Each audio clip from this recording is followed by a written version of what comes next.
we make the change and then we make it for the next generation. 7 years in the making? Yeah. But you know Good what? thing you got that ARIA for it. Yeah. I was not used to that at all. The benefits of this country. And so therefore you need to understand your responsibility to country. One of the most vulnerable songs I've ever made.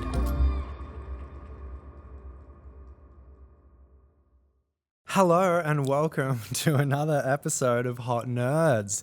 Our guest today is ARIA Award-winning musician, rapper, academic and activist Rhyan Clapham, aka Dobby. That's D-O-B-B-Y. His roots are proudly Filipino and Murrawarri. His performances are global. His stories are local, yet universal. His latest album, Warrangu, River Story, took home the 2024 ARIA Award for Best World Music Album and was also nominated for the 2024 Australian Music Prize. There's plenty more, but we'll keep the bio short-ish. Welcome, Dobby. How are you today? Oh my God, that was the craziest bio. That was, I need to copy and paste exactly everything you said. That was really amazing. Thank you so much. No worries. You may not even be used to being called an ARIA award-winning artist. When you said that, I forgot. Like, I didn't forget, but I was not used to that at all. Because that was, what, only a few months back? Really? Yeah, that's right. Yeah, it really was, like, November. You heard it here first. Still getting used to it. Yeah, exactly. Well, you heard it on the ARIAs first, but... And then here. Yeah. But, yeah. No, it's great to be here. Thank you so much, my bro. No, my pleasure. Yeah. It's good to catch you after a big trip away as well. That's right. I was circling you a little bit in the most loving and supportive way, hustling you. Before we get into all of that, I wanted to note something that I have missed out on, for my first few episodes of this, my first season of trying to do all this. And something I have in all of my comms, email, footer, everything, is always an acknowledgement of country. And I realized, obviously a lot of your musicianship and the message that you have intersecting with First Nations issues, and it was like a very glaring omission that I realized I'd had. And I wanted to acknowledge that. And that's not necessarily a common thing in podcasts. And we're probably going to talk a bit about some elements around, what's genuine, what's performative, why we have these things in place and where they come from and where we actually want to go with it all. Yep. So we'll definitely dig into that. But I might just quickly offer an acknowledgement. Absolutely. We are here on Gadigal country recording, and acknowledging that we do have the fortune to live, work and create on stolen land. We acknowledge the traditional owners of country and recognise their continuing connection to land, waters and culture. We pay our respects to their elders, past, present and emerging, and hope to share connection to land, waters and culture for a meaningful and sustainable future. We acknowledge the split in our identity and wish to heal it. Sovereignty was never ceded. And I wanted to acknowledge that, other than just my own, admission prior to this, and also me figuring out the format of a podcast. Totally. What works. But I wanted to also ask you, Dobby, is there a split in your identity that you're trying to heal? Oh, I mean, first of all, everything that you said is perfect. And I really appreciate you including that in the podcast, because, I want people, especially in this current political climate that we find ourselves in this country, holy boy, is like we must, for those that understand the weight and gravity of an acknowledgement, or even further a welcome, is not performative, like you said. Like, it's not something that we just slap on the start of a thing or whatever. It's an active thing. Because country is active, because Aboriginal people still live here and exist here, then the acknowledgement is active and it's dynamic and it lives, it's lively. So it could be at the end of your conversation. You can drop it in the middle of a conversation, because we're talking about land, we're talking about country.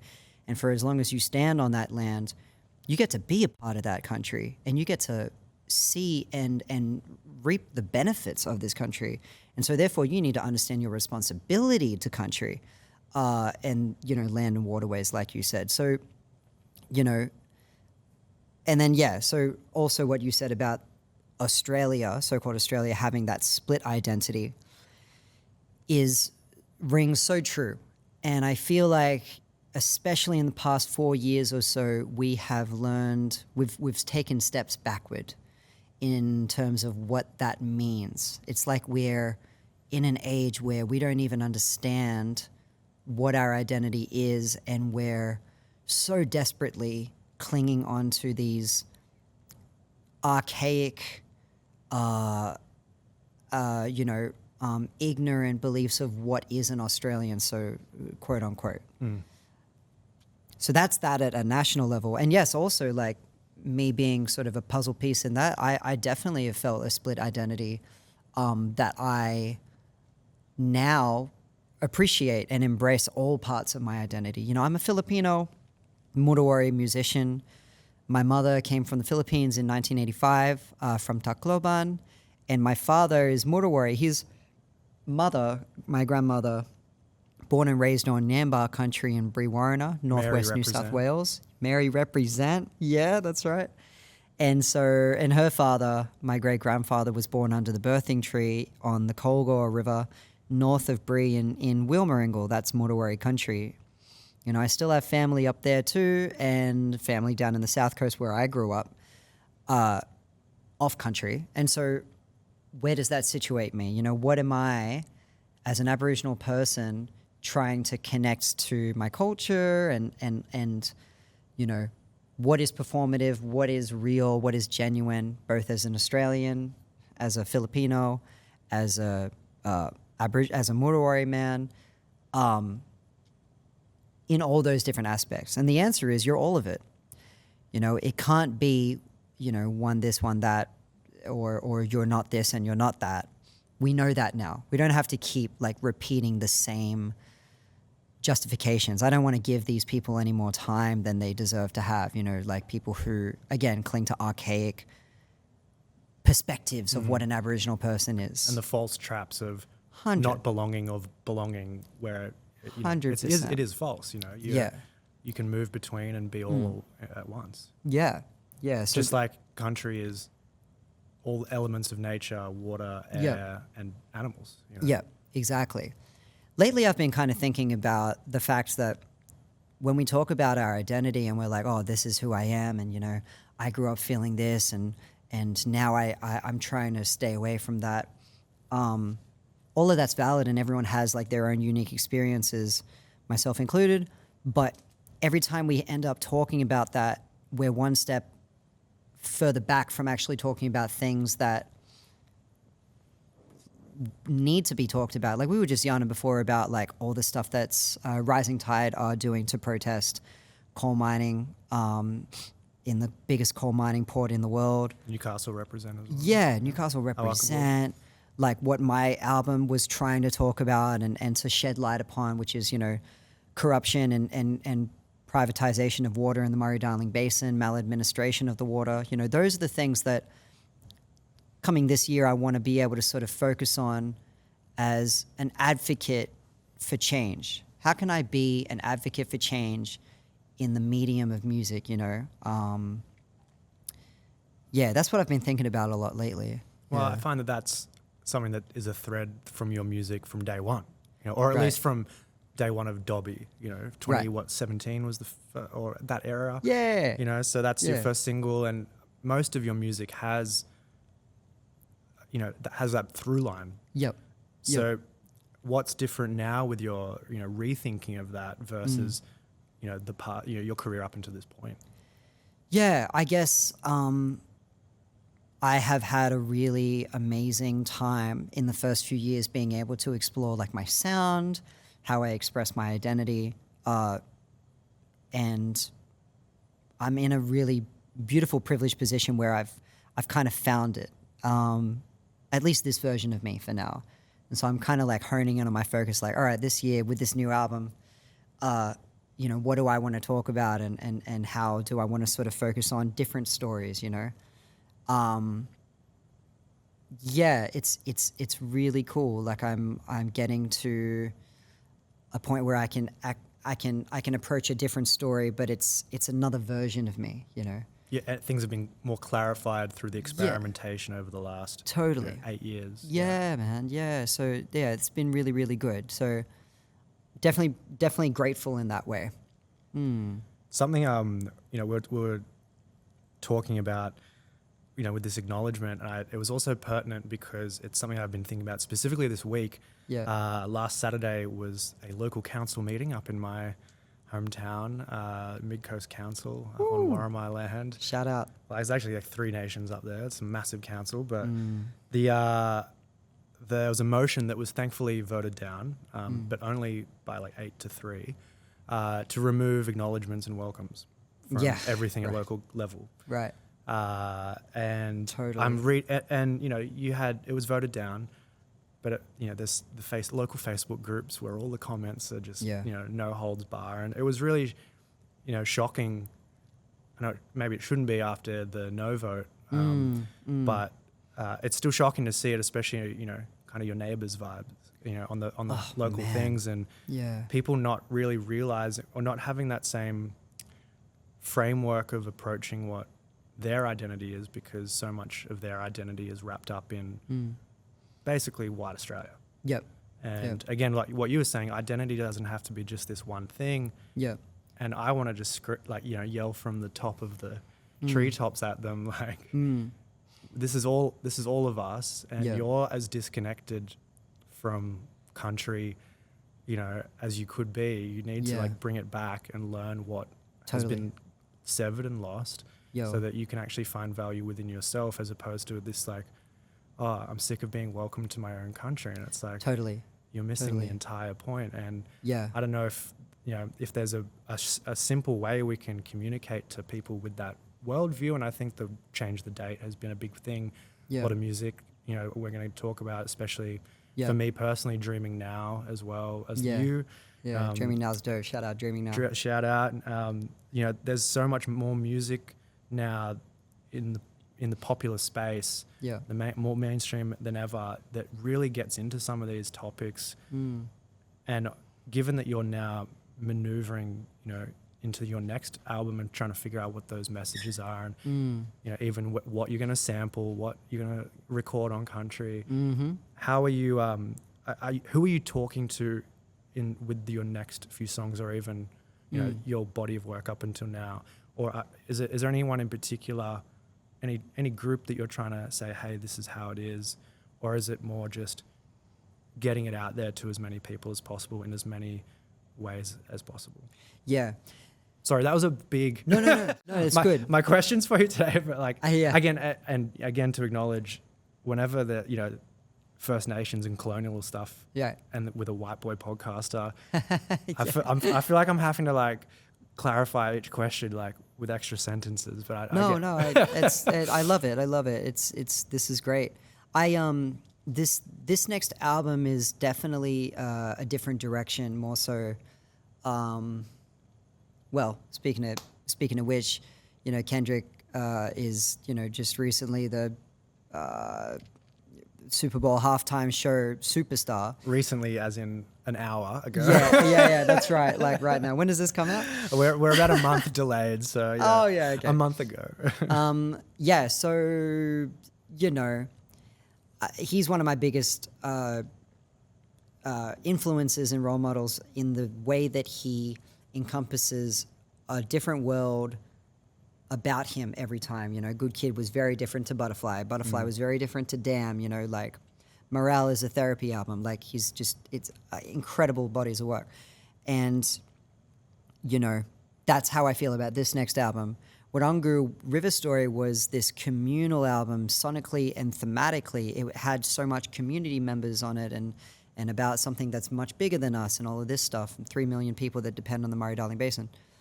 This next album is a therapy album for me. It's a time travel story. It goes inward. It's trying to heal selfishly, in the best use of that word, my childhood conditioning and undoing some stuff that I needed to do. It was a really, really beautiful process, and I loved it. Hard, but really fun. And I think this out of this project, there's so many vulnerable things that I'm nervous, actually very nervous to share, but excited to share. And I think just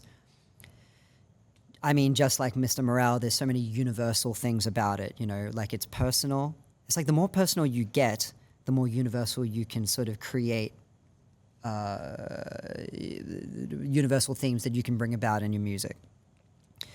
Oh, because that's the one thing that is universal is our inner is selves, our experiences. Right? Yeah, exactly. And I love it. I really cannot wait to share it with people because it's so different and it's like the music's banging. You're in the studio today, so how that's why, finished is it? I was super late because, and here's the justification. Oh, the irony of what happened today, given yeah, exactly. I was late because I was working with this amazing artist. I won't say who it is because, I'm not too sure exactly when we're announcing this, but they're deadly and incredible. And it's like one of the big mantelpieces, like the big centerpieces of the album.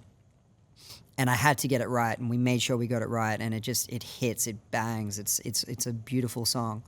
Were you recording or mixing today? We were recording their vocals. Oh, so you're... Yeah. Oh, okay, great. Tony Buchan's on mixing and producing. Shout Incredible. out. Yeah, Tony. Just insane to watch him do his work. But yeah, I just wanted to also acknowledge what you said before because I think it's really important, and I had a lot of things running through my mind when you said it. Probably about these. Asked you 3 things at once. Yeah.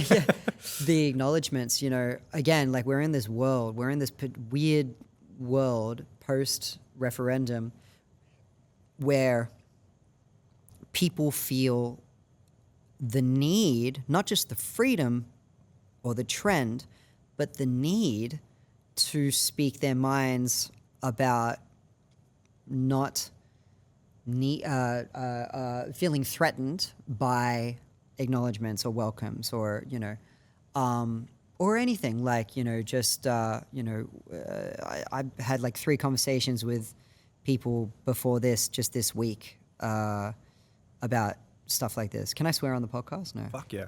Okay. Great. Yeah, just like shitty conversations, right? And it's happening more and more. And I'm trying to figure out like if it's like actually on a grand scale or if it's just like we're hearing those minority folks who are louder. Amplified online. I like to think it's the second. And I think what you're asking is like, what's the solution?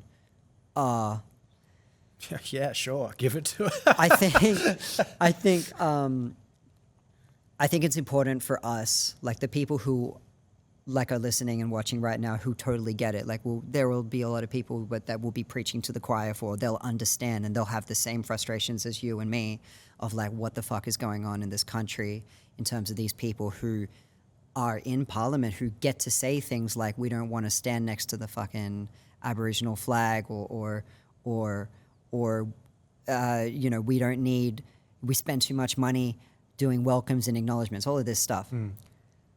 For the majority of the people, it's because Australia is built on this house of cards and the fragility of white paranoia that runs the operation and collective memory of Australian identity. Whilst Aboriginal people still exist, we're going to keep having these issues because these white people, they're not going to leave and we're not going to leave. So we're going to always be at this like awful rubbing point, and they're getting angrier, and it's getting more tense because they know that there's no way to have us leave. So it's like they're riling people up to. Well, do they even have an end game? No, because there is no end game. Like, you can't get rid of us. You can't do what you tried to do in the 50s and poison our waters and, steal our children. And, disease rugs. But they're finding ways to still, it's coming about in different ways. It's coming about in the foster care system. It's coming about in media. It's coming about in police brutality and deaths in custody, of course. Like, all of that. Gaps in health, mental health, medicine, education, policy. So it's still happening on those levels that we need to stop. But I don't know. There is no solution that I can sort of give, but it is always really good for us, like everyone watching and listening, who understand and agree with us, to really look at the people that disagree with us and say, this is where it's coming from. It's coming from this massive bout of fragility, and they're feeling threatened. They're paranoid that they're going to lose what, they thought was theirs in the first place. And yet it's everyone's to be enjoyed together. Yeah. Yeah. Which is, I guess, the blind spot of a lot of people is that they feel so entitled that if anyone that doesn't look like them gets something that they don't, it looks like they're being favored at the expense of themselves, and extrapolating from there. But one of the many reasons I wanted to talk to you is because of the role that music plays in all this. And like you said, 100. Kendrick in America, Australian hip hop is very political generally, at least since the days of, at least post Hilltop Hoods and all that stuff. Not that they're gone, they're still headlining when we need them to. I think they just released a song like the other Oh, one. really? Fantastic. I don't know. Sorry there, yeah. But it is a through line through a lot of people's art. Yeah. And again, referencing Dreaming Now and Adrian Eagle and Adrian Eagle. I think the song that they did, This Is Not Australia Does Not exist. And I think that was one Massive. of those first. I think it came about just after the change the date for Australia Day conversation had properly kicked off, and Triple J was amongst all that, obviously, with the Hottest 100 date changing, and then you have this song that comes out, which I'm like, if anyone needs to understand and you still don't get it yet, just go and listen to that song, because the idea, I think one of the things that when I communicate with like family or something that aren't, in this echo chamber of, understanding our history, is that if you think of the idea that your country is illegitimate because of how it was founded, if you just begin to entertain that idea, it unravels everything. And this is exactly what I mean. As soon as you start to pick at those foundational aspects of it, the house of cards falls, because that song is one of my favorite, examples of Aboriginal hip hop, because it's so revolutionary in its simplicity. It's like, actually, Australia does not exist. Everyone wants to have Australia Day, and they're like, don't change the date. That day has changed many a time. Like you're not actually really Aboriginal. It's like that. The definition that you have imposed on Aboriginal people has changed officially 53 times. So like everything that you say is built on a house of cards. Like the language itself. There's no authenticity. What do you really call Australian? Lamingtons? That's from like New Zealand. There's like Kensington, Lewisham. They're all British words. Well, this is the gaping hole, though, right? That's the hole. This is, why when, I wanted to have in all my acknowledgements that element of the identity split that we wish to heal, because again, I was pulling at those threads and going, what is Australian? Is it being at the beach doing nippers? Well, my ancestors stole that beach. Yeah. I don't have guilt, because that's a big red flag for a lot of people that I speak to that aren't on this side of the fence of it. And they're like, well, don't make me feel guilty for what I didn't do. And it's like, no, but we're not trying to guilt trip. Yeah. We're just trying to be on the same page of the reality and then move forward in a compassionate way. Yeah. That's all it is. And I found that to be that song, and got to that core of it. But I also wanted to bring that back to Warrangu and the River Story album, because you've got songs on there that do have messages, but you've through lyricism. But there are others that you've actually just got recordings from interviews that you've had with people in communities that are affected by what's happening at the Murray-Darling Basin and all the corporate water theft, etc. Yeah. How was it, moving on to that album, how was it going through, and it's such a big concept to then section into songs and decide like how you're going to structure this. So how did you bring it all together for that album? Yeah. It was Again, I keep packing a lot into No, these it's questions, great. but you It packed is a lot into great your questions. work, you know? Yeah, thank you, cuz it's a lot of listening. It had to be a lot of listening, because the album is a it's not just my story. It's not just Bree Warrener's story. It's like the whole freaking east side of Australia's story. Like this basin feeds us and it replenishes us and hydrates us. It gives us life. Water is life. On a very practical Practical non-spiritual level at the least. At its basic form, water is life. Yeah. So it's like there's so many people that are involved and need to hear this, right?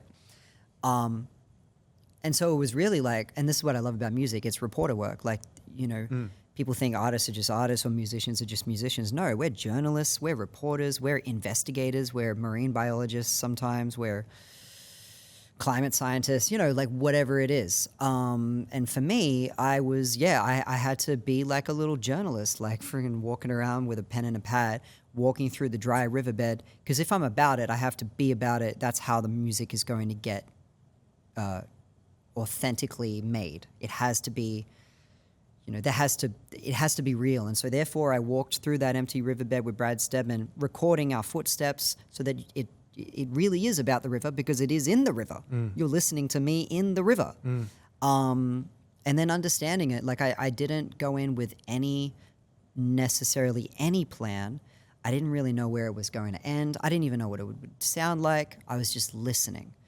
It was research, and I listened to how he talked about the interconnection between those three rivers, and I said, okay, let's trying to understand it, and knowing that is fact, but what does it sound like? And when I went to Wilmaringle and talked to Arnie Josie, a lot of her stories that I recorded connected somehow. In fact, it definitely connected, because I found books that her story was about that related to Bree Warrener's rainbow serpent story, And I was like, oh, okay, there's interconnection, and how does that relate back to what Bradstead was saying, and how does that relate to what it just came together. And so, and then on another level, I'm writing music underneath them to support their voice first. It wasn't about the music speaking for itself. It was about the voices being the source material, the feature of the album. So therefore, some of it was fast because they talk fast. Some of it was slow because they talk slow. Some of it was classical because it felt the need to be classical. There's actually like not much hip hop in this hip hop album at all. In Hence fact, the classification in the ARIAs, I guess. Yeah, that's right. Which is a whole other conversation. They were like, what do we do music? with this? Yeah. Like even one song is not even mine. It's like Kelsey Straussic-Barker, Kelsey Iris's track, Rivers Run Dry. That's her song, and she sings it so beautifully, and she was, generous enough to be a part of this project to tell her side of the story. Again, it's a community album, right? So having her in it, it really embedded my connection Murrawarri-wise and her connection Murrawarri and Uralarai-wise to that river. So it's folk, it's classical, it's hip hop, it's bit of jazz. It's kind of everything. You were soundtracking what you were listening to. Soundtracking the story of the rivers, and that's what, in my opinion, the rivers sound like. And it sounds beautiful. Oh, thanks. But sad, but fucking tragic. Right. At the same time. That's right. And Yeah. That's what goes through the whole album and the whole story, right? Yeah. The album has been picked up, and received really well. You put out singles from it and even an EP beforehand that True. made up. So had the full concept evolved? Was that an evolution that got you to that, or was that all kind of pre-planned with like Ancestor coming out in the EP, etc.? No, it was kind of. I started working on it from 2018, sort of thing onwards, and the It was first 7 years in the making. Yeah. Bruh. 7 years in the making. It was, but you know Good what? thing you got that ARIA for it. Yeah. I was like waiting for the right time to drop it. Nah. It was good. Like the first tracks that came about was Languages in the Land. When I was on this tour heading in from, we went to Wolga, Brie, Burke, all of that. during 2019 when like the droughts were big, like this like the maladministration, when the MDM, the Murray-Darling Basin Authority, just like completely screwed it up. And so we started singing the river back. Lots of yarns to be had there, but you know, I was glad to be a part of it at the time. And out of that came Languages in the Land. I kind of wrote it for that, you know. A lot of the music that I make comes from like the need to say something live. That's how Until We're All Free came about. That's how Energy, a song that I have that I've never released, came out for Yarbin. That's how even I Can't Breathe. Like there's so many songs that like I've done out of venting or like this needs to be heard live, not necessarily like a track. So that's like pure protest music, you know, right there. Stuff that you can chant. 100%, and it's written that way. And then the next song was Dipi Yuan Pachalinha, which I wrote in Paris. Which language is that from? So that's Murrawarri and Nyamba. Yeah. Mainly Murrawarri, like using kind of like what the resources that I had to sort of put that together. And also like what I've learned from Brad Stedman. Are you meaning as in like because the language resources? Yeah. To like figure out what, because Yeah. so much of different languages haven't been kept, is that? Yeah, I mean, it's a big story because like every different community is different. So, you know, I mean, when you look at Australia as a whole, we are like one of the leading countries in linguicide, death of languages. You really got to sit with that because it's like 250 distinct languages, so distinct, in fact, that if someone from the East Coast went to the West Coast, it's like Swedish to Japanese. So the fact that like we're like Wiradjuri is now being spoken and taught in schools, which is like an incredible, this is what needs to happen. We need more of that, you know. There's a long ways to go with a lot of other languages to be able to get it off the ground and even get it into schools. Murrawarri is on its way, and there's people like Kelsey Barker who are doing a lot to make that happen. Is that because it all has to be documented and put in dictionaries? Yes, and it has to be triangulated too. You have to make sure it's like, there's so much to consider. The pronunciation has to be correct. And then there's obviously like disputes about that, like what's the right way. Yeah, how much is the rebuilding of the language going to be consolidating elements? Yeah. And then who decides what those consolidations are, and That's exactly what you're going right. to borrow from other records, and That's which right. records are even reliable in terms of Yeah, the colonial period. totally. And us, our indigenous communities, By the way, we colonial want to get period it is right. still here. By the way, Sorry? By the way, the colonial period has not ended. For Right. for the Yeah, fucking yeah. record. Totally. And us indigenous people, our mob, like we want to get it right. So that's why, you know, there's long processes and whatnot. I can't speak for anybody else, but from what I, you know, have experienced. But we all care, and it's just it's the process. It's a massive task. Language Rebuilding takes a lot longer than destruction. 100%. So I say all of that to say that I'm very proud to be able to speak and include language, you know, and also to talk about the role of language in the land, languages in the land. You know, what does that mean for the stories we tell about our rivers and how they connect with each other, and Even learning about song lines. True. You know? Yes. Yeah, that's exactly right. So those were the type of songs that I started with. But then when I started to put the show together, songs like Ancestor and Matter of Time happened as like, it was actually more of like we need to buff up the show. We need some singles. We need some singles. I was like, oh, shit, you're right. So I put out and I was like, oh my God, these are like the best songs on the album. You're like, what's Triple J going to want? Yeah, exactly. Like, all right, let's give them Ancestor. Yeah. Dipi Yuan Pachalinha, they won't be able to pronounce. Yeah, true.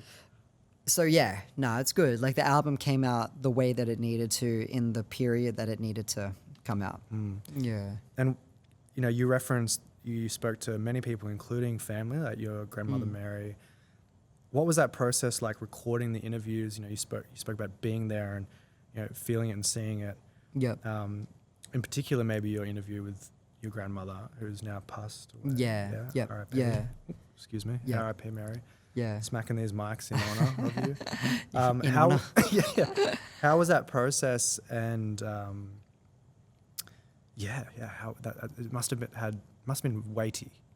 It was weighty, but it was also exciting. It really was, like, because, you know, the fact that Brad was even interested and creatively involved, like he wasn't just saying, giving me information. He was like, pick me up at 8 a.m. and let's walk through the river and I'll explain things then. And so he has this way of speaking that's like not direct, it's kind of diagonal. He's very poetic. And so I was like, oh, what's he trying to tell me? And it just made it. It made the album. Recording Ani Lily Shearer was important as well. Yeah. No, I was just going to ask, was there much that he was saying that you hadn't heard before? Oh, a lot of it. Yeah. Yeah, a lot of it. Was there anything that stood out? I mean, because obviously the stuff that stands out to you, you put in the album from all of the interviews. 100. Plus certain elements that just sound musical, or you know, a few of the songs where you're splicing between interviews and it's following their cadences and rhythms. Yeah. But also, you know, the content has to be important. And when I listen to it, it aligns a lot with my own journey about mental health and filling that white identity, Australian identity hole that is glaring once you pull back the thin veneer. And you want to fill that with everything that I've learnt about nature and my connection to everything that is not part of our culture, directly. And that's a lot of those elements were what people were speaking to, other than, of course, the actual practical mismanagement and you know, but how, you know, speaking about how the waterways, you know, we are the water and the water is us, and just that inherent connection. I mean, you wouldn't even call it connection. It's just we are country and country is us. So that was obviously something that you had, you know, understood. But yeah, what were those further realizations or perspectives? The biggest things that I learned were lessons in interconnection. I think that's what really got me. Like that's what took me back and then subsequently became the driving narrative of Warrangu, is that everything Brad was saying, everything Ani Josie was saying, everything, you know, Ani Doreen Wright wrote, and what Lil was talking about in Nipissing First Nations Canada at the time, talking about lack of water there, but lack of water in, you know, back on her home country, is it's all interconnected. And that's like the middle of the album where I have this massive realization, and I left it in because Brad's talking to me, and I'm walking, and then all of a sudden I go, oh my God, it's all interconnected. Yeah, because you can hear you responding. You can hear me in freaking the out about conversation. it. Yeah, and I was like, it's so funny, and I'm glad that I let my my impulse, my instincts kick in. Yeah. So I was like, well, that obviously needs to stay, and you just like, you got to make music for that and give that a moment, and then continue these Nyandu, Burgari, Warrangu. How does that all connect, you know? And then Languages in the Land being the call to action song that actually explains the same rainbow serpent story exists in all of these ones, and it all worked. It all felt good, and the only way that it's almost like you find reason and meaning in your art after the fact. It's so interesting. Sometimes it happens a lot for artists where you make something and you don't know what it is yet, and then later on down the line, sometimes years, and you're like, oh, that's what I was talking about. Or like, that was pretty clever back then. Whatever it is, like people who wrote about breakups, or, you know, it could be in any which way. I mean, I didn't know what I was doing when I started this, and it's become refined just from, you know, doing the thing, and you figure out what the actual core of it is. Totally. And I really believe, I'm getting into the gritty here, but like, That's what we're here for, the baby. reason that happens is because it's best not to think of it as a time thing, like what happens here and then this happens after, and you realize that actually informed your process of making and creating. But it's like, you put your authenticity into it, if you put your intentions into it, you're singing country. Now, Uncle Kutch Edwards talks about that a lot. You sing up country. When you put your wholesome intentions in, and I really think you don't have to be Aboriginal to even do this, it's just about being real with yourself and knowing your place in this world and on this country. I think it somehow energizes. It somehow enables something. It like enables something to happen. It's like putting good energy into there, you know? Well, It's almost like karma, you know. It's like you put good energy in, and then you get it back. It's like that same sort of thing. If you go along this journey, it does bring you information. I just sound like Brad Stedman now because at the end of the album. Does that make sense? Do you know what absolutely. I mean? I think that's like the impulse that you have. It's like a question that has to be answered, right? It's like, what if I do this? Yeah. You know, I mean, even for this journey, it's like I wanted to talk to people that were somewhat within my network, that whose voices I wanted to uplift and whose stories I wanted to tell, and try and provide some value that wasn't all about me. Totally. But that I could still, you know, put my name on and say, hey, I can do this.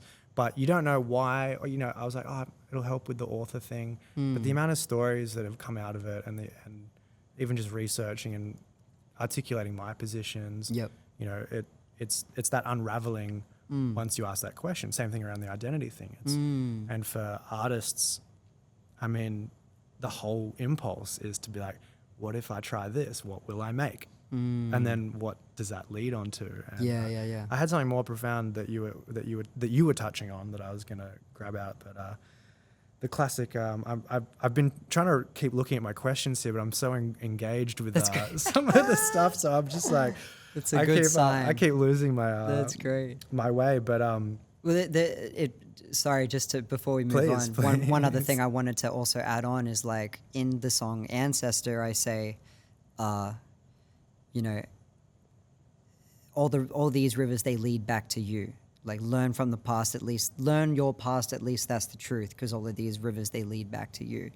One of the biggest things that I want people to, like, you know, take away from the album is that, you know, you as an ally, you as a black fellow, like, whatever, if you're listening to the album, it's like you now have this opportunity to, if you haven't already, know more about yourself, because if you know yourself, then you can really learn how to love this country and understand our responsibility in it, you know? Like, pride of country is a good thing. We can be proud of our country, but what does that really look like? Because pride with racist fragility is not pride of our country. I was talking to someone the other day who's like, oh, I'm proud to be Australian, but I hate these windmills and I hate these solar panels, and, you know, coal is great. I'm like, you don't love our country.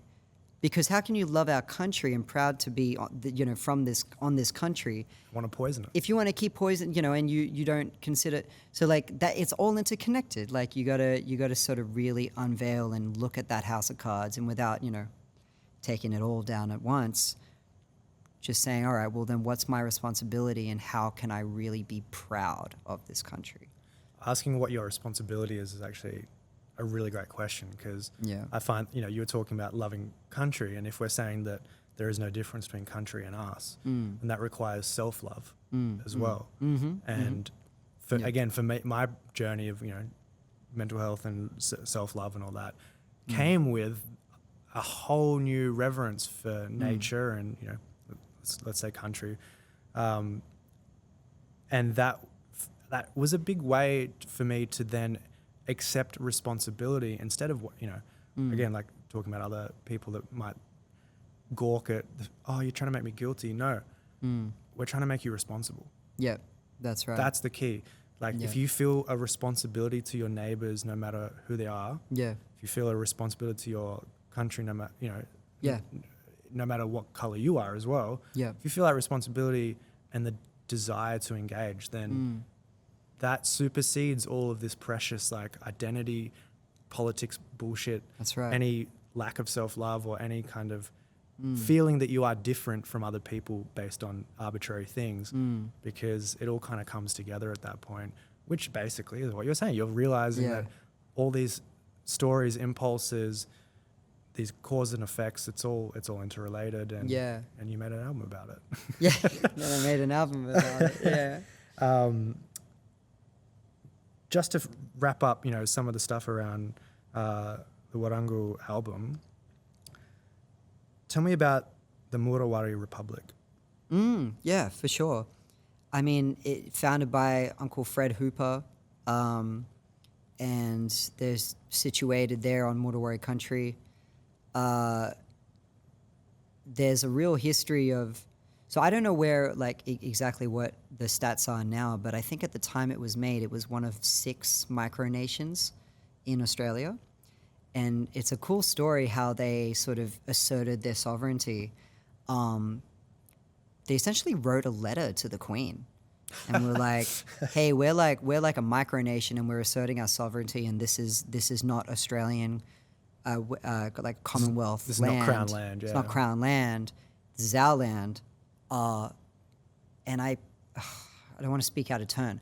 What I think is, if I can remember what the story was, is that like all they needed was a response or something like from the Queen and like the monarch. Even if it was a no. Yeah. And I think that's what happened. I could be wrong. Like don't quote me on this, but I'm pretty sure there's 3 cameras. Yeah. That it was kind of like, as long as we get a response, it kind of is technically sort of like Validating. acknowledged. Yeah. Yeah, it's like acknowledged.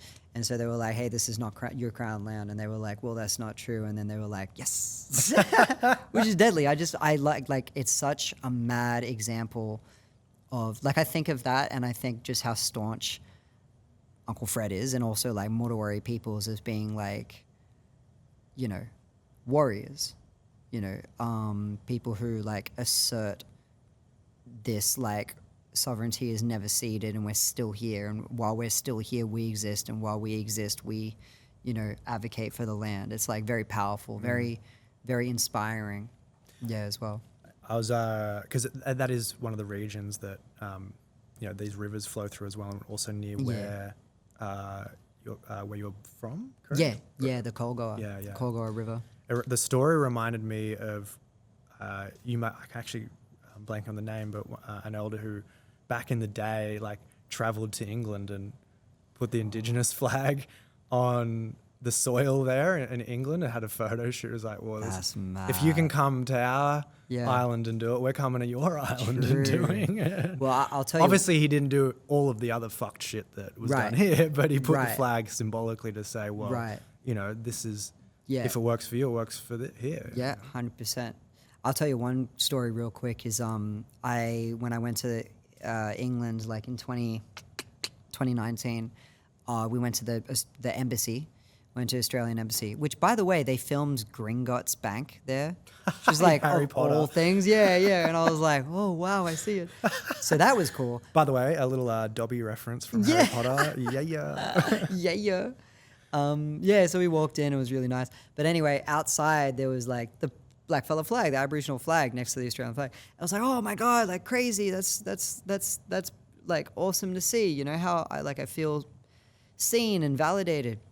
And then I found out some way or other that the only reason it was there is because Dan Sultan, amazing artist, blackfella artist, earlier than me, I don't know how earlier, like some years before that, came in and was like, "Where's my flag?" And he was like, "I don't feel seen. I don't feel validated. Yeah. You need to add the Aboriginal flag." So you came in later, you know, years later, And to then see saw the effects it, and of it's that. like, because of Dan, Shout this out is Dan, here. And I was Dan, like, it was wild. Like we've touched base about this story later on, but it was just a really beautiful thing, you know. And I love that thing. It's like a simple but really powerful sort of thing. Like we make the change, and then we make it for the next generation. And I love that. That's why we have so much conflict around all this, because these are the generations trying to resolve the fuckery.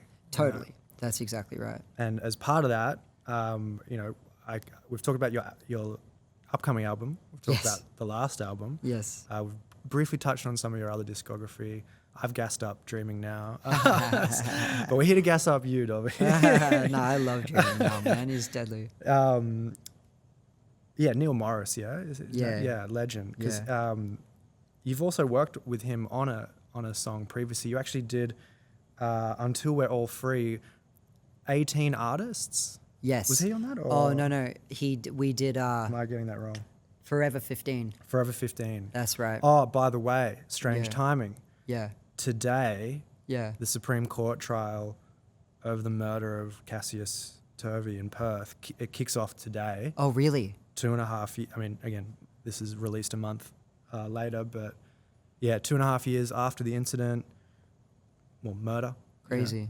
I didn't know that. Thank you for letting me know. So big bit of a day today, and we'll probably wrap this up and have some news stories to read about of day one. I think so. And we won't go into the story of it. I mean, it broke my heart even just doing double checking research for today, and noticed that and reading a part where he's just like, he started his own lawn mowing business and all the stuff when he's like a teen. Like the whole thing's fucked. Yeah. And in response to everything at the time, you made a song. Yeah.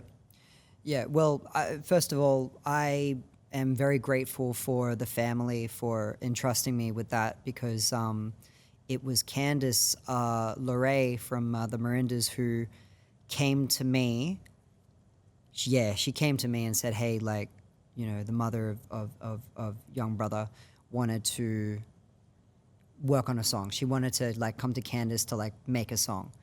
And so Candice sis entrusted me with that. And Wow. I think we did it justice, Whatever justice we can find. Right. And it was it's such a beautiful song. And it was a heart-wrenching process, but all the people put their absolute heart into it. I'm thinking Fred Leone, Dreaming Now, all the mob there that like just put like their heart and tears into that song.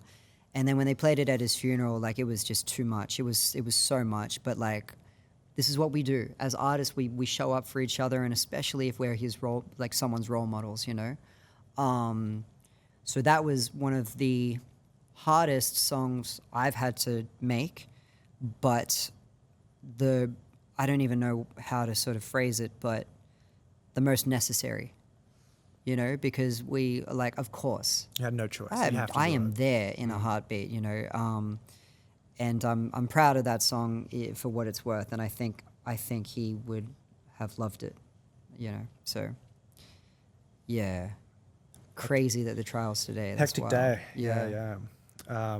Best wishes to the Turvey family and that's right. And Dreaming Now involved. again is just like this brother. He's like, he does so much for community, and he showed up for that song, and he's a wonderful guy. So, love everything that he does. Shout out Dreaming Now. 100%. So to fix my correction, he wasn't involved in Until We're All Free. Right. But 18 could have been. He could have been. He would. I'm sure he would have been. I'm sure he's amongst it, because that story is about Palestinian liberation. Yeah. But it's all Aussie artists. Yeah. Or everyone's got mixed backgrounds, but yeah, we're all that's right. We're all based in most of it. Well, no, Faraz is based in Tassie, but the rest of us are based in Sydney, West Sydney. Kid Pharaoh's from Wollongong.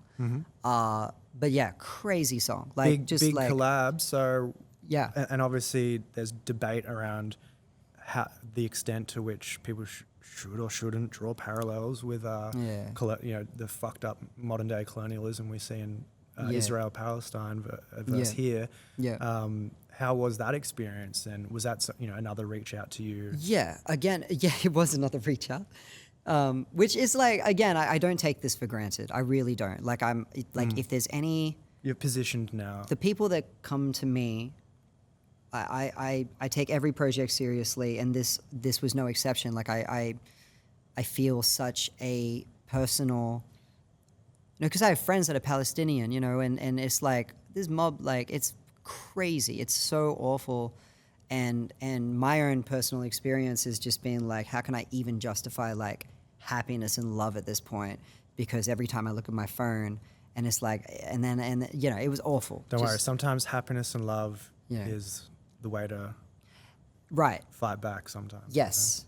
And even within our own personal sphere, Yeah. If the most you can do is that, then totally. And in the context of this song, there is love in that song. Like a lot of people, it's interesting because a lot of people have even said to me that it's like that song feels very hateful. It feels very violent.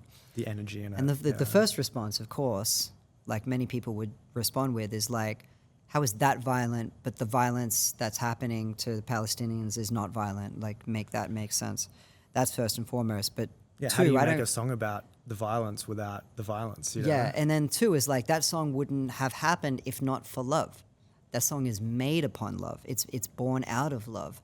It's because we don't want to see more bloodshed upon kids and women and children, you know, and The whole thing. so it's like, yo, like, come on, like, let's really sit and listen to every single lyric that we're saying right here. Let's not get so hung up on semantics, because the semantics are. I said this at a Sydney Festival thing recently. I was like, I say something, you get mad. You say something, and I get mad. But in the end, people are still dying. So it's like semantics. Like, what are we really talking about in this song? You know, and the humanity and the cry for humanity in that song. It's one of the most powerful songs, if I could say, that I've been a part of, and in that way, I'm proud of that too. So, you know, like BVT went crazy on that song, and like Trey's, like, just everyone, you know, Serene, of course. Serene is incredible on that song. Yeah, it's a lot of power. Yeah, and a mad beat too. Me and Serene worked on that. Yeah. Yeah. With the movement around that, and given where we're at, you know, we were having a more personal catch up after this session, but Yeah. you know, we haven't had a chance to say how are we feeling. Yeah. Post, you know, this is early 2025. That, you know, everything, ceasefire hasn't really happened. It is, but it's not. Still, the problems are there and worse. Yeah. And potentially here as well on the First Nation side as well. Is there, what parallels do you see there, and do you say that, you know, certain things aren't necessarily correlated with the missions here for liberation? I mean, look, I can only speak from my own personal observations and thoughts, so I think that needs to be said. I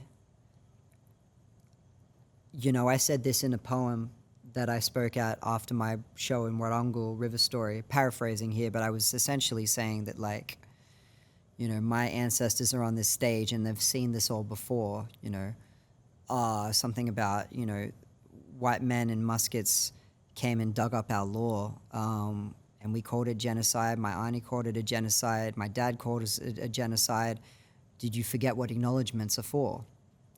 And it's like, yeah, let us not forget the ground zero that we stand upon in Gadigal country and across this nation. You know, there is bloodshed, there is crime scene all over this country. There's yellow tape all over the country. And it would be ridiculous of us not to keep acknowledging that, which is, again, why Aboriginal people and allies are so upset that you would even go as to suggest that acknowledgements aren't necessary, you know. Because people want to conveniently forget that genocide. Yeah, and I also think, don't call it such a stretch that mob side with Palestinians. Of course we do. You know, like it's very triggering for some of us, a lot of us. It's like, it's homeland. And I know, you know, like, I'm speaking out of term in a way because I'm not from either of these communities. So I do acknowledge that, and I understand that, you know, there's only so much that I can sort of say. But what I will say is that displacement and mass murder, there's no ifs or buts about it. We can't even sit here and deny that that's exactly what Netanyahu's intentions are. And then now Trump with all of this, like, land the whole thing. Acquisition. Yeah, so... Which isn't that much worse than what the Democrats have been doing. So right, so yeah. It's hard to find our footing. Right, exactly. So, you know, it's like really like sitting and thinking about, like, politics and all of that aside, like, what am I really looking at here? And there's bloodshed. There's bloodshed. Yeah.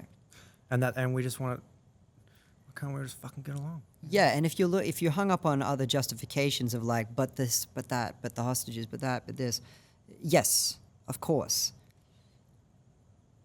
But let's weigh it up, you know, like really, like, the scope of things, numbers. like the real scope of things. The numbers speak for itself.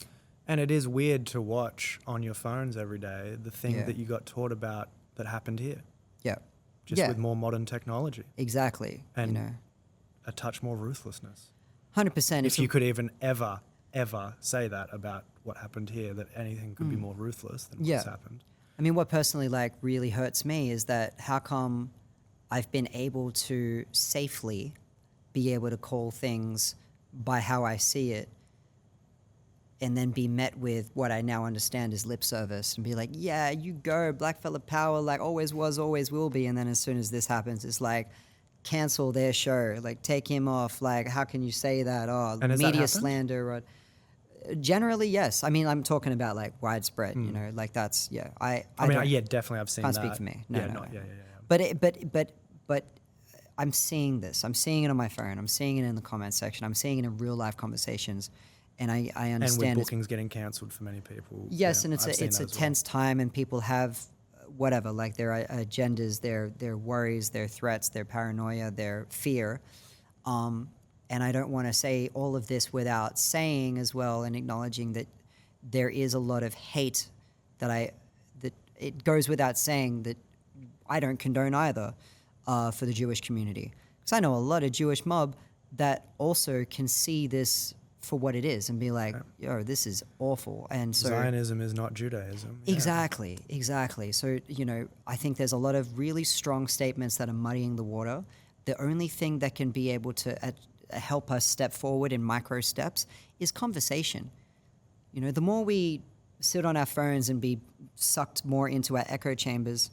I talked with certain friends and our phone algorithms are entirely different. The news feed really shows. Yeah, it really hurts to see it. It's jarring, actually, to be like, oh, shit, like I'm not getting anything you're getting. Of course you would think that way. Of course the person that I talk to is going to think that windmills are ugly and that solar power doesn't do shit.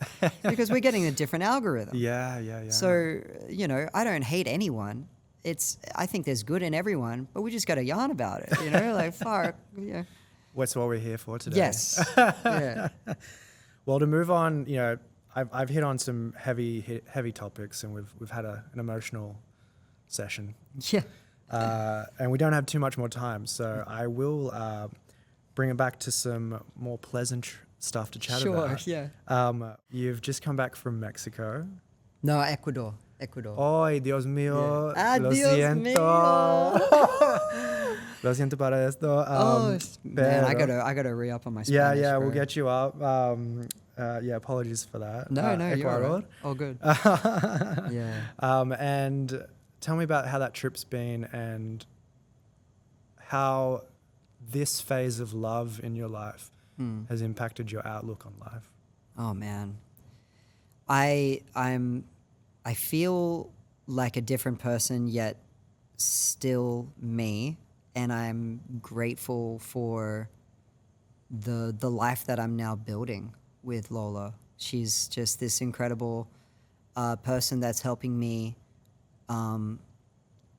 learn what my version of love is and learn what love is, and it's such a beautiful stage in my life. You know, it's very different. Like, you know, I've been single for like 7 years, and so I'm still like clinging on, not clinging on, but like still realizing that I'm attached to like all of these different things, and then learning like, oh, okay, like there's this person in my life that I always want to, you know, I want to think about, and what are we going to eat, and you know, let's travel here, and it's beautiful. You're in dynamic with a whole other person all the time. Totally, yeah. So it's After 7 years of not. yeah. And now you're engaged. That went. I know, yeah. Yeah. So no, it's really, really beautiful. So she's, you know, I had an amazing trip in Ecuador, meeting a family and friends, and you know, she showed me her country. Like, she was just like taking me around to the Amazon and Mitad del Mundo, which is like the middle of the world, what they call the belly button of the world, and that's like coordinates, latitude, longitude 000. So we were in like the belly button. It was like the car park of the theme park. I was like, wow. This is where it's all happened. This is where the magic happens. It was really, yeah. But like you know, nature, the community, it's beautiful. I just had such an incredible time, you know. Amazing. Yeah. And what have you learned about yourself through that? You know, now you are in this new dynamic, and Yep. I know how it is to be, you know, more or less single for a long time, and then Yep. come back to, you know, a good love, you know, a really Yeah. the one that's going to be quietly sustainable for the rest of your life. That's of the feeling, one. You know? Yeah.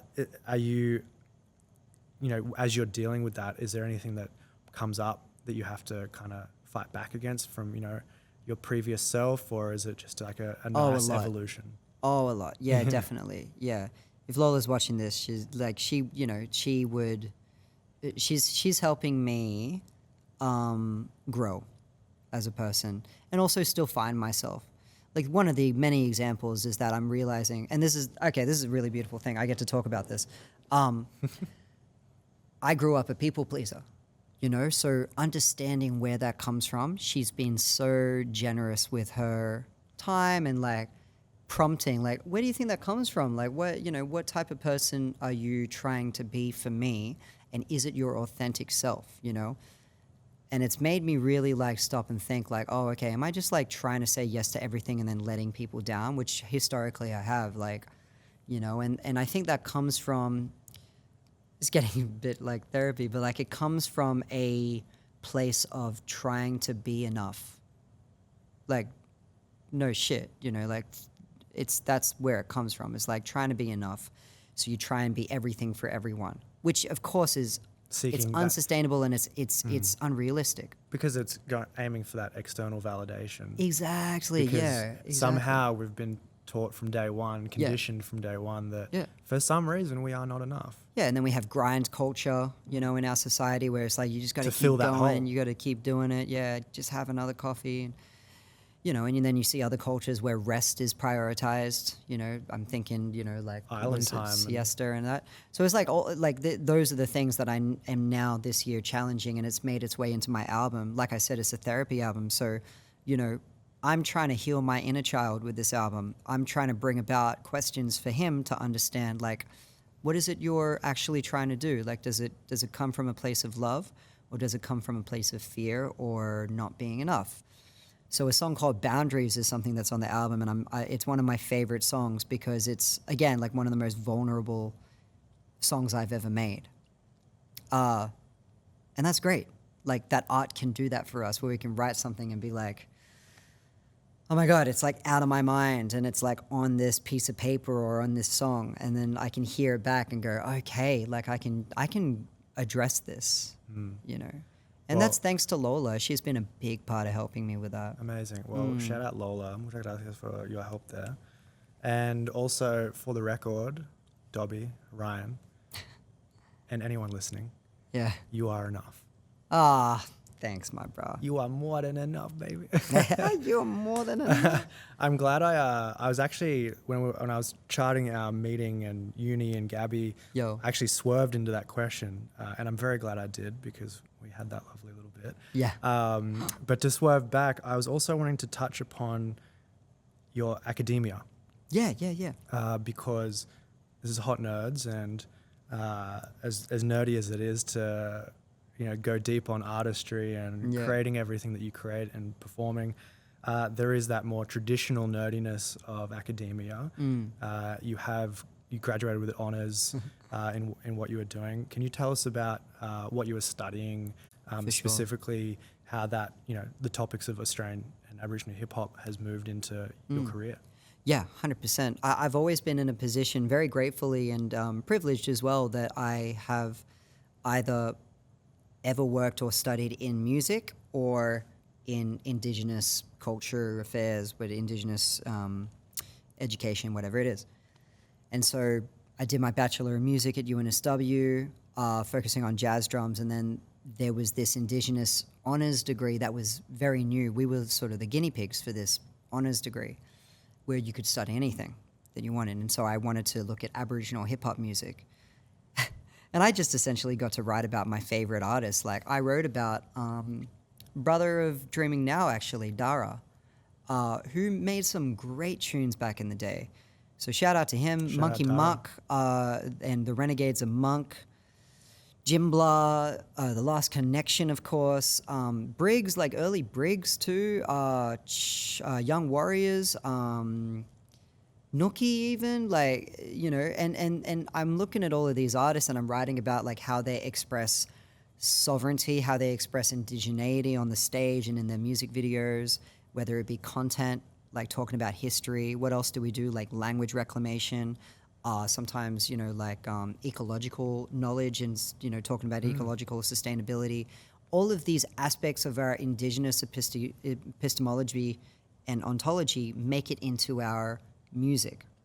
Visually too, like, and then now it's like we see it everywhere. Like this thesis that I did, one of the best things I ever did, one of the hardest things I ever did, has helped me become the artist that I am today. So I'm very grateful to have been able to it was like a training session. I felt like Goku, training in space and doing like, guys, level 100. Like, remember that? Did you ever watch that? I know. I had to go to swim squad every Saturday morning, so I actually missed out on Pokemon. And I watched a bit of Pokemon afterwards, but yeah, I didn't know what. I knew what Dragon Ball Z was, but I was like, why do they pronounce Z like Z? Z, yeah. I was like, I'm getting thrown at 7 a.m. into the freezing cold ocean swimming pools. Oh, true. You had enough problems to worry about. I was getting taught discipline instead. Totally. Oh my god. So I felt like that guy. I was like Goku, just like training up, and becoming like more aware of how I want to. Because the whole time I'm like, oh man, that's mad. Like I love how Briggs did that. I want to do that. I want to try these type of lyrics or like write in this way. And it's really made me the artist that I am today. And while still looking up to the greats, still looking up to Briggs, still looking up to Fred Leone, who's he's just going from strength to strength. So yeah, very grateful for that opportunity. And now, do you feel accepted in the Australian hip hop community? Because you're obviously coming at it from a slightly different angle with your style and content. You've laid those great foundations on an academic level, and now also on a practical career level. Yep. Do you feel like you're amongst all of that now? Do you feel that acceptance? Is there any, areas where that's not feeling like the case? Yeah, gotcha. Yeah, I mean, look, I'm proud of where I'm at. Like I've found a niche that works and helps me express who I am, and it fulfills the need to to be a drummer, to be a rapper, to be a composer, and actually composing works alongside my Dobby stuff. Like it's good. It's really, really good. So I feel enough, and I feel fulfilled in all of this stuff. So it's but that being said, like anytime there's there's a thing that happens and I'm mentioned, it still blows my mind. And we haven't even touched on you helping soundtrack the big drone situations, or a bunch of vivid activations, so much work that you've done alongside, which we don't have time for. I know Jake needs to go home and sorry, brother. So yeah, you have this, you do have all of this going on. We didn't even touch on much of your Filipino heritage. I will just mention, I heard a little rumor that you're learning to rap in Tagalog. Yeah. Yeah. Do we get any of that now? Are you still practicing? Still practicing, bro. Oh my God. Like real quick, like I tried to write a rap and I showed it to Mom. I was like, Mom, what do you think of this? And it's in Tagalog. And she was like, no, it's not good, because I thought I said, I'm proud to be Pinoy. Like I'm proud to be Filipino, proud to be Pinoy. But instead I said, I'm an arrogant Pinoy. And I was like, yabang. The wrong kind of proud, yeah. So mayabang ang Pinoy, something like that. And I was like, shit. We'll get there. We'll get there. Oh, so good. Yeah. We do have to run away. There are a few more things I want to. One weird one to just. It might be a quickie. And it's not about the music or anything. Unfortunately, it's a racial one, but it's kind of funny. Yeah. There's no white slur, right? How do you feel about bootlicker? Bootlicker? That's a good one. Is that a vibe? No. Yeah, you bootlicker. I think I heard that recently, actually. I heard someone say it, and I was like, damn, that's really cool. I was like, it puts you on like... Yeah. I think it was in response to Trump, like someone who works for Trump. Yeah, we need, like, probably... That phrase is probably going to be more and more used, or at least in the next few years, as we head into like just our spineless following of the so I feel like we keep licking the fucking boots. That's exactly right. Yeah. So yeah. Well, I'm glad you're doing everything you can to keep the tongue away from any motherfuckers' shoes. You're doing great work. Thank you. leading by example for all kinds of people, and it's just great to know you and listen to you. Thank and you, to bro. see the journey henceforth, from here.